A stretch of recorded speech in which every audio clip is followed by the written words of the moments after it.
व्यावसायिक कार्यकर्ते सुद्धा ह्या प्रचारक मानसिकतेत काम करणारे होते। ही एक नगर जिल्ह्याच्या कामाचं वैशिष्ट्य म्हणता येईल। आणि त्याच मांदियाळीतलं सर्वात मोठं नाव म्हणजे माणिकराव पाटील। माणिकरावांचं पार्श्वभूमी जर विचार केली तर संपूर्णपणे काँग्रेसच्या चळवळीतली, परंतु ते पुण्यामध्ये शिकायला गेले आणि पुण्यामध्ये शिकायला गेल्यानंतर त्यांचा आपटे परिवाराशी संपर्क आला। ते तिथं खोली घेऊन राहत होते आणि तिथं त्यांचा तिथल्या शाखेत जाण्याचा संपर्क आला। तिथून ते प्रथम वर्ष, द्वितीय वर्ष आणि परमपूजनीय डॉक्टर हेडगेवारांच्या उपस्थितीमध्ये त्यांचं तृतीय वर्ष पूर्ण झालं।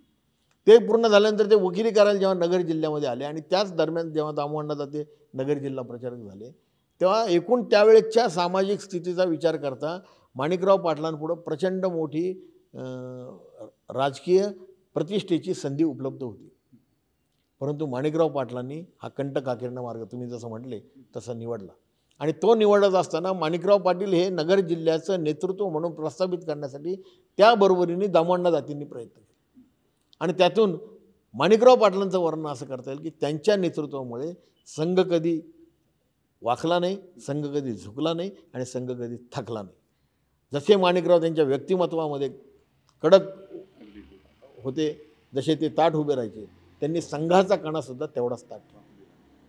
आणि मग अशा प्रकारच्या दीर्घकाळ ज्या व्यक्तिमत्वाबरोबर आपण काम केलेलं आहे त्या व्यक्तीचा अमृत महोत्सव आहे हे जेव्हा दामोअण्णांना कळलं तेव्हा दामोअण्णा निश्चित आनंदित झाले होते।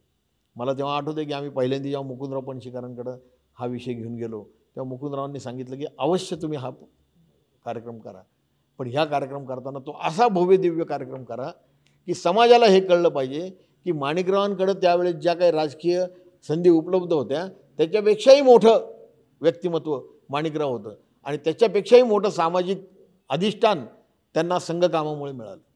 आणि त्यामुळे आम्ही अतिशय प्रचंड मोठा असा तो कार्यक्रम करायचा ठरवला। त्यावेळेस मला आठवतं आहे की विजयराव पुराणिक जिल्हा प्रचारक होते, अरुणराव धर्माधिकारी, शांतीबाई चंदे असे सगळे कार्यकर्ते मिळून आम्ही सगळी त्याची रचना करत होतो।